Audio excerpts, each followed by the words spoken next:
It so happened that I stepped onto the stage a bit earlier, that it is not yet fully prepared. But I would like to congratulate Novatek and all of its partners on the forthcoming new year. And I would like to naturally wish to you health, happiness. And I would wish to every one of you in the new year to have something new happening, something that never ever happened before, but something that is really, really good.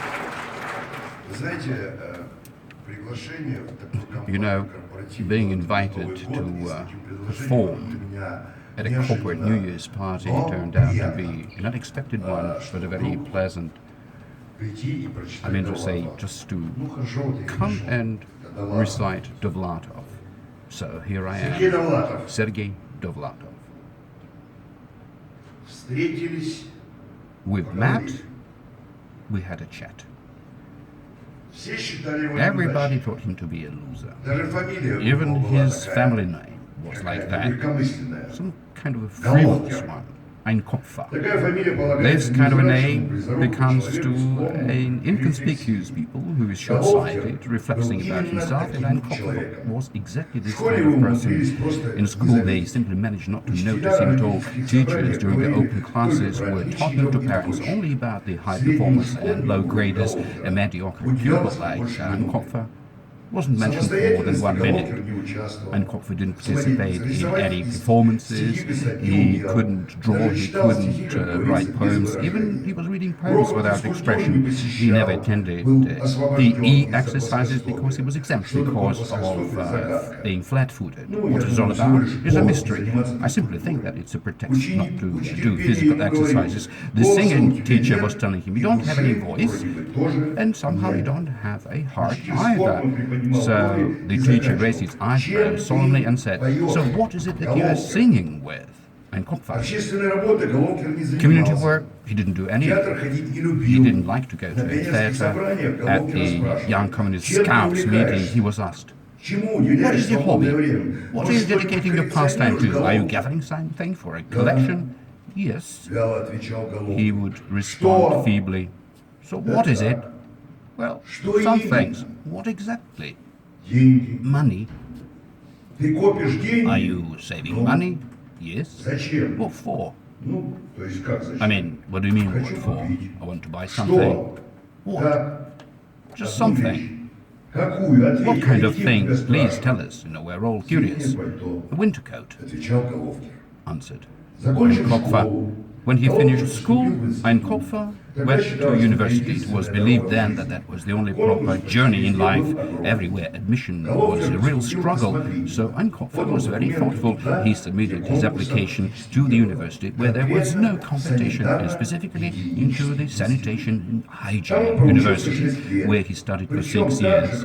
In the very same inconspicuous way, never performed, never raised provocative questions to lectures, he avoided having affairs with girls, never drank any wine, and was totally indifferent to sports. So when Ein Kopfer got married, everybody was amazed.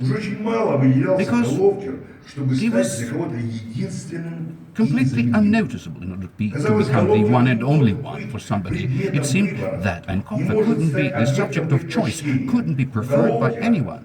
Ein Kopfer didn't have any individuality, but nevertheless he got married. Lisa Makovskaya. She was his absolute antitype. She was red-haired, sassy, very attractive. She smoked.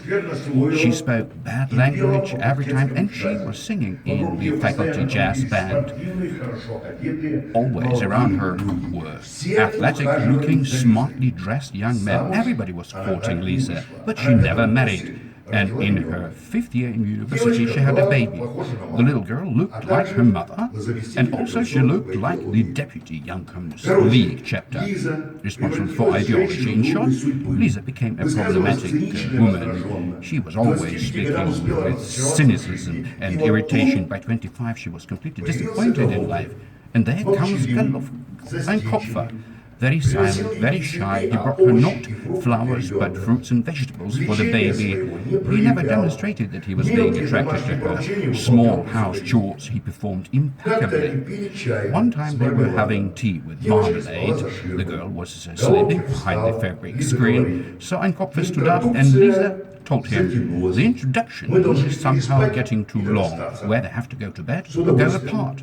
With pleasure, replied Ein Kopf, but maybe next time. I can stay Friday or Saturday. No, it should be now, Lisa stated with irritation. I want it now. I do too, simply replied Ein Kopf. And after that, I shall stay if you could give me 1 ruble for taxi. I will pay it back to you, of course. So that was the way they became man and wife. The man was an inspector of hygiene in the public catering authority, while the wife, having placed her child in the kindergarten, went to work at a factory at the local infirmary. And after that, scandals began. Without any reasons at all. Simply, Ein Kopf was quite content with life, while Lisa was not. Ein Kopf bought a color TV on a deferred payment and wardrobe. He bought a fish tank in a pet store, started thinking about buying condominium, but Lisa was saying, what for? What does it change? And then, is this it? Because the years are flying by. Lisa, as they say, she was thinking about life. When taking her hands away from laundry soon, she would say, what is it all for? Well, all right. I will eat another 2,000 cakes. I will wear 12 pairs of shoes, 2 holes. I will go to the Baltic Sea resort a dozen times. But Ein Kopf never thought about such serious things. He would ask, why the Baltic Spa resort is not good enough for you? He was not thinking. He simply was living and enjoying it. Only once Ein Kopf became pensive, and that lasted for more than 40 minutes. And then he said, Lisa, listen to me. When I was a student, on my first year, Dima Fogel wrote an epigram. Ein Kopf but is his disdain. It's 3 times larger than his brain. Can you hear me? I took it as an offense, but right now I thought that it's okay. The butt should be bigger than your brain. 3 times, exactly. I took the measurements. And so you, asked Lisa. I've been thinking about it for 5 years. No, it just came to my head today. In 12 months, Lisa was despising him. In 3 years, she hated him. Ein Kopf felt it. He tried not to irritate her. In the evenings, he would watch the TV or would help his neighbor to repair his old ladder car. Rarely they slept together. Every time it was her unexpected caprice. It all ended up in tears. And then immigration started. First it applied only to people they didn't know. Later on, friends started living a little bit later, co-workers and close friends. The Jews, as they say, raised their heads. In half-tone they were conversating with each other, rustling with the pieces of cigarette paper. Amongst them, some special documents were circulating, some kind of internal information was changing hands. They started having some kind of their own dealings. And that was when Ein Kopf transformed all of a sudden. First, nonchalantly, he stated, let's leave. And then he started speaking more seriously about it, stating some kind of arguments, quoting text from the letters of some man called Gabi. Lisa said, I'm not leaving. My mom is here. I mean, her grave. Here is everything I treasure. There's Hermitage here. Yes, the one that you didn't go for the past 10 years, but I can go there next Saturday. And finally, I'm Russian. Do you understand? I am Russian. You should have started out with this, responded Ein Kopf, and shut up offensively, as if he forced his wife to admit committing a crime. And so Ein Kopfer left him. His departure, as very often it happens, resembled a divorce. Immigration demonstrated a strange peculiarity, or maybe causality. Somehow people couldn't get divorced. To separate and live in two different departments, it was difficult, but to go and live in two different countries, it was much easier. And so, that is why you meet so many singles in immigration, both women and men, depending upon who filed for divorce. For 3 months, Kopfer lived in Italy, and then he went on to the United States. In America, all of a sudden, he took like Dr. Water. Back at home, crazy heroes and useless talents were having respect. In America, law-abiding taxpayers and hard workers. So Kopfer applied for the English language courses. He learned to drive a car. He worked as a masseur, as a courier, as a night guard. For a year, he worked in a car service. He attended to rabbits on a farm. He drove a special sweeping vehicle in an airport. First, he bought a taxi medallion, and then he bought a piece of land next to the Delaware River. In another year, he bought his own apartment on Lefferts Boulevard. He leased his taxi out, he resold a piece of land. Some of the proceeds he put into a term deposit. For the remaining $14,000, he bought a share in the Alibaba restaurant. He lived in a good neighborhood. He bought his suits at Bloomingdale's. He drove the Oldsmobile Regency.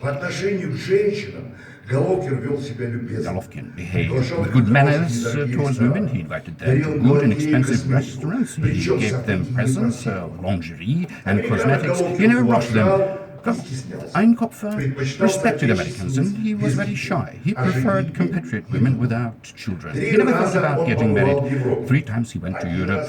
Once he went to Israel. Twice he traveled to Canada. He was selling houses, apartments, landlords.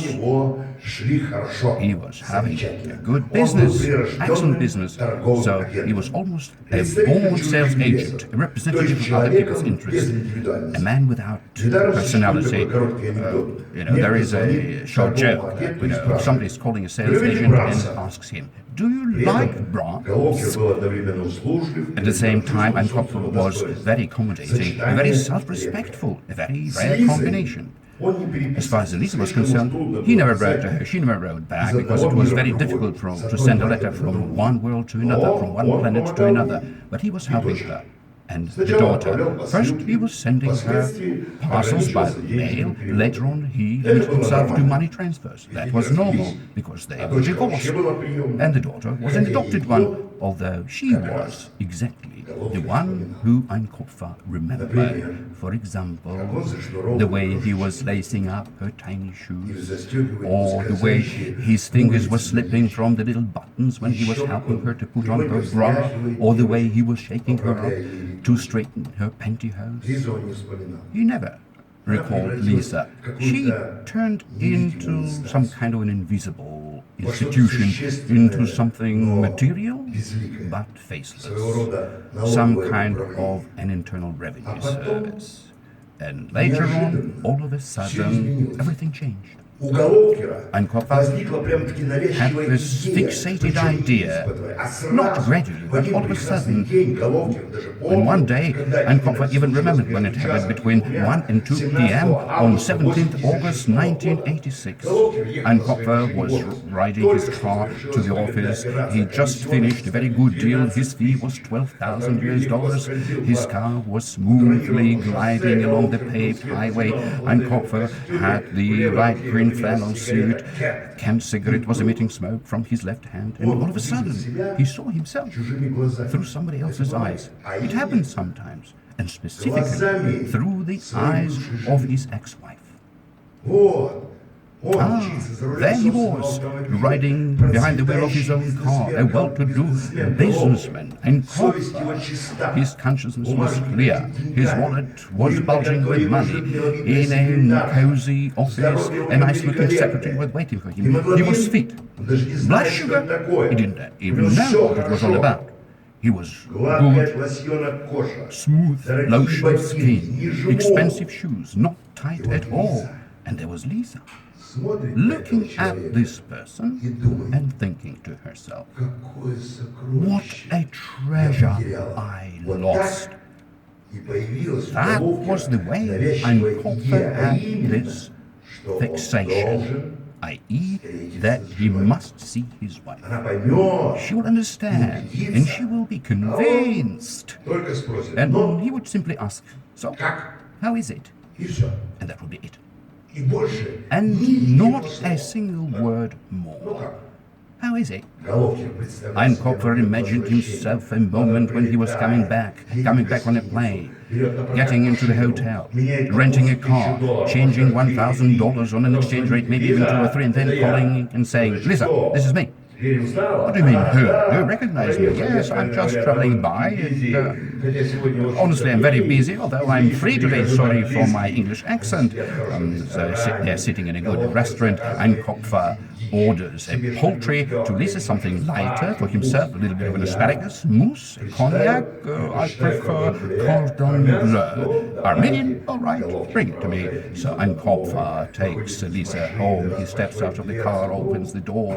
Well, all right, goodbye. And then, oh, yes, I've got some presents. So he hands to Lisa over a sapphire necklace. This is your stove, you know. And then a plastic bag with the blue sheepskin Canadian coat, a school computer for Olga, a bag with woolen things, and then a pair of shoes, and then softly asked, can I leave some money with you? Just about 2,000, very symbolic. So he pushes an envelope into her hands, and she, would you come in? And he says, I'm sorry, tomorrow I've got a business meeting. I'm thinking about a very modest franchise, something like cotton manufacturing, or maybe electronics. I'm interested in the market, Lisa. The market? You mean the farmer's market at the Nekrasovsky place? And Kopfer is smiling. No, I mean the sales market, Lisa. In the evening, Lisa is sitting in his hotel room, and Kopfer takes the house phone. Champagne, please. And then you just leaf through the magazine. I need to make a few phone calls. Hello, Mr. Bilayev. This is Kopfer speaking, the representatives of the Doral agency. The glass of champagne is empty, and Lisa is asking, should I stay? He softly responds, it's not really worth it. In this Puritan country, Lisa interrupts him, you don't love me anymore? And Kopfer, don't ask me that. It is too late. So they're strolling along the embankment, they're going into the Hermitage Museum, looking at the Italian masters, and then Kopfer says, I think I could buy this greenish Tintoretto. I think I should ask the Bolsheviks, maybe they have something for sale. Thoughts of meeting his wife were relentless. It was very strange. Everything was supposed to be in a different way. For the first few years, usually people miss their family, and then they start gradually forgetting them. And then only certain shapes of memories, very vague shapes of memories over the memory horizons. And that is it. And Kopfer had everything in a different way. He never remembered Lisa to start with, and then he started occasionally thinking about her, and finally he started thinking about his ex-wife continuously, with excitement, the kind which surprised him, the one which frightened him. He was not thinking about love. It was not about the repentance of his ex-wife, and Kopfer was thinking about the supremacy of justice, logic, and order. So there he was strolling along the Nevsky Prospect, entering into the private restaurant, looking around, going down the menu, and then quietly saying, let's get out of here. And not a single word. Thought about Russia became relentless. The imaginary scenes were changing one after another. A whole series of emotions dawned upon Kopfer. Surprise, irritation, condescension. He vividly remembered various statements, let's say, at the front door of some kind of a building he was passing by. I'm sorry? And what does this mean? Or If there was some household inconvenience, the Bolsheviks really make me wonder. Or when reading a menu, I suppose the prices here are listed in rubles. Or when somebody would be talking about the current government, I hope that Gorbachev is cynical enough, at least, because an idealist in power is a catastrophe. Or if somebody would be talking about America, America is not a paradise, but if this is hell, this is the best hell in the world. Or if somebody would be talking about an abstract situation, if something happens of a surprising nature. Fantastic. I think I should definitely share it with my friend Phil Carey. He had statements prepared for all kinds of occasions. When walking out of a decent restaurant, Ankopfer would say, "This is no longer a boorish place, but the quality of service leaves much to be desired." When walking out of a bad restaurant, he would say, "I don't remember something like that happening to me even in Shanghai." Ankopfer would always be murmuring something, waving his hands about, or laughing, confusing English and Russian words. He would all of a sudden become pensive and silent. He would smoke one cigarette after another. And then he understood that he has to go. Simply apply for a visa and buy a ticket. It will cost about $4,000 including the airfare, hotel, gifts and presents and incidentals. The times currently were quite liberal, there shouldn't be any provocation, money was available for that. Applying for the documents took 3 weeks. He ordered the ticket for the 14th of September.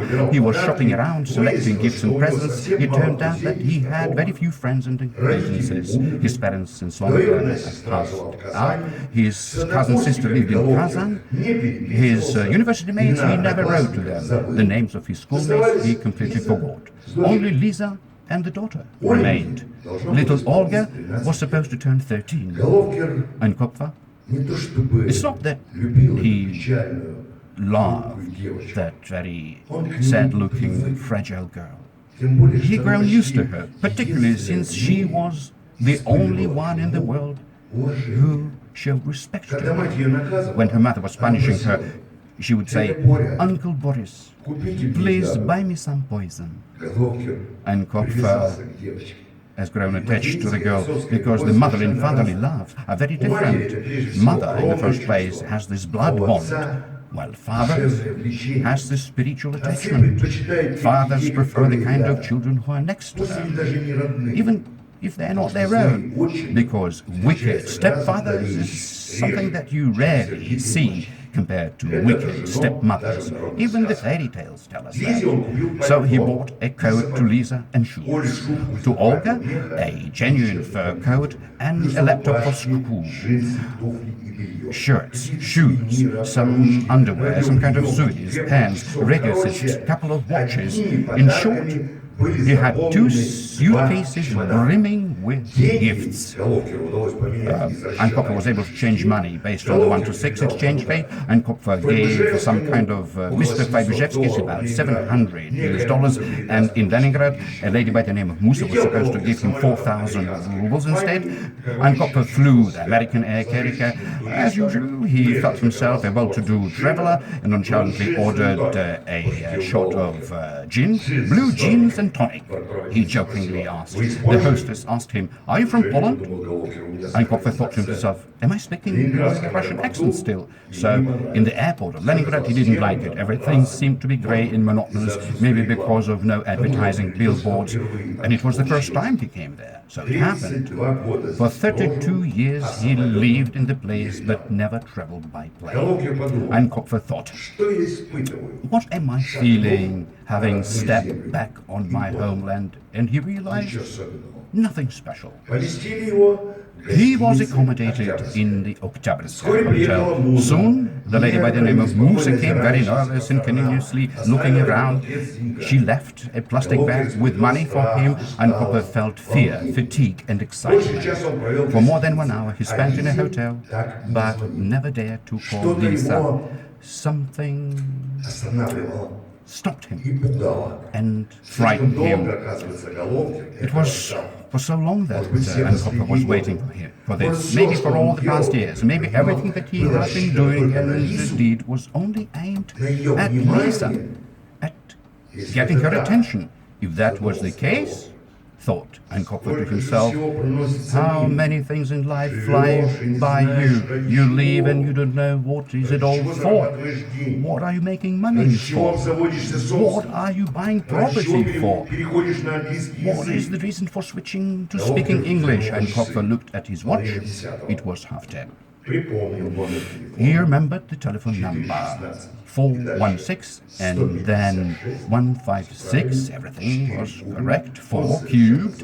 He totally forgot mathematics, but he remembered the telephone number, 416, and then the same 16 squared, 156. Stunned by this awareness, Ankopfer heard the telephone ringing in his own apartment.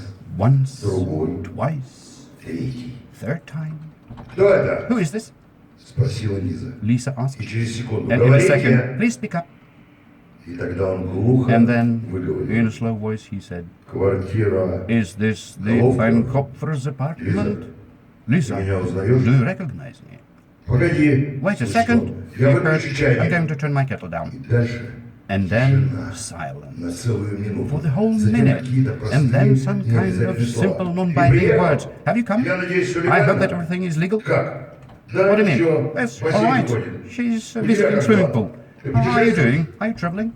Ankopfer was silent and then answered, export, import. You shouldn't be interested in this. I'm thinking about a little franchise like cotton manufacturing. And then he asked as nonchalantly as he could, I hope that we could see each other. And to be more emphatic said, I must give something to you and to Olga. He wanted to say that I've got 2 suitcases with gifts, but he changed his mind. I'm going to work tomorrow, said Lisa. In the evening, Olga's invited to go to the Nahimaskis. The day before after she's having rehearsals. Have you come here for long? Call me on Thursday, she said. Lisa, she intoned in long-forgotten, pitiful voice. It's not yet 10 p.m. We haven't seen each other for so many years. I have 2 suitcases with presents. Can I come? By car. We have a problem with that. What do you mean? I will take, not a taxi, I will lease a car, I will take a rental.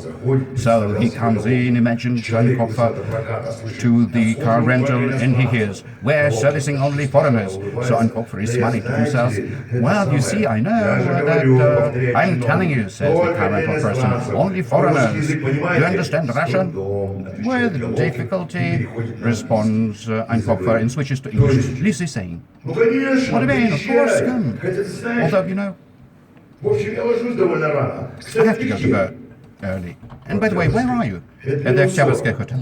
That will take you 40 minutes. Lisa, well, all right. I'm waiting for you. But I'm not going to wake Olga up.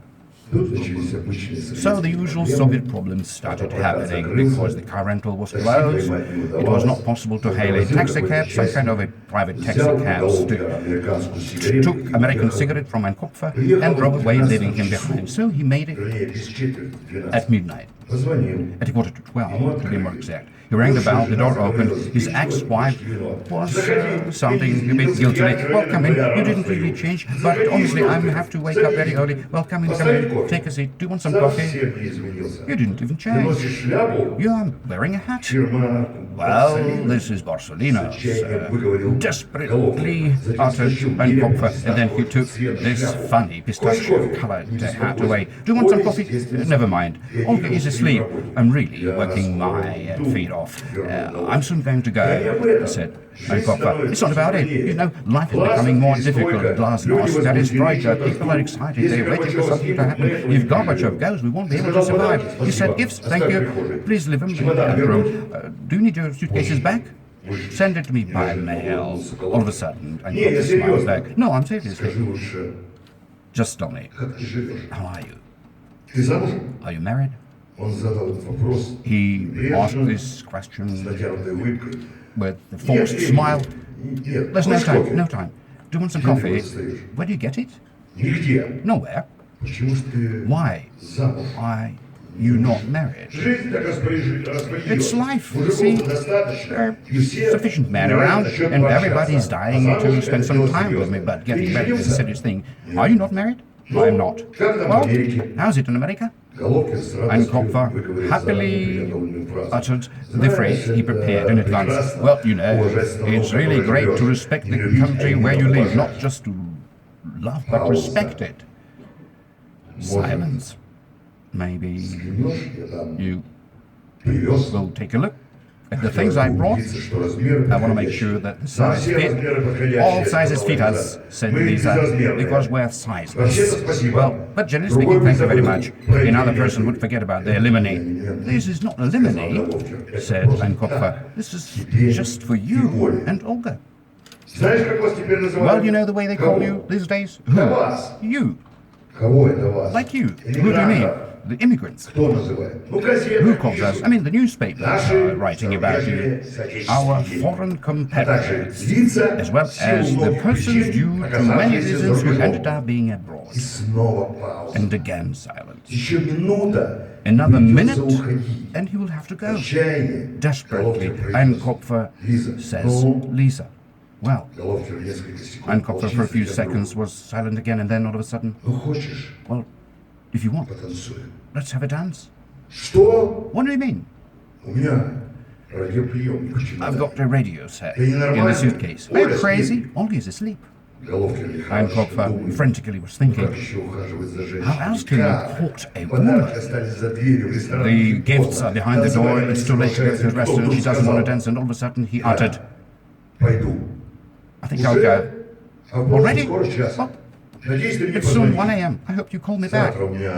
Tomorrow, I've got a business meeting. I'm thinking about a certain franchise. But nevertheless, you call me, and thank you very much for the gift for the suitcases. It was not that for the suitcases he felt offended, but for the suitcases with gifts, but he didn't say anything. Well, I think I'll go. Don't be offended. I'm just falling off my feet. So Lisa saw him out. She stepped out onto the staircase. Goodbye. My foreign competitor. A person who ended up being abroad. Kopfer steps out into the street. At first he felt that it started raining, but it was just a fog, which was very thickly spread yellow lamppost lights. Then there was a light-filled bus coming from around the corner. It really didn't matter where it was going, wherever, a bus could go from the outskirts of the city downtown. So he steps on the bus, walks down the corridor, and hears the voice of the driver. Next station is Ropshinskaya. Kopfer steps out, finds himself in between an empty place and an endless brick wall, and there in the far distance there are shadows over the buildings with an effervescent rosy and yellow windows, and he hears the sound of ticking like coming from a big clock. It smells of weed and a hospital toilet. The Kopfer smoked his last cigarette. It took him 1 hour to hail a taxi. A nice-looking driver says, double rate? Kopfer mechanically translates his words into the double tax. Why? He should not really ask, because he's got enough rubles. On his way, the driver started talking to Kopfer about new businesses, calling names of some kind of a nuiking, but Kopfer was keeping mum. He was thinking. It seemed, he thought to himself, that somebody took him for a foreigner for the first time. Then he paid the driver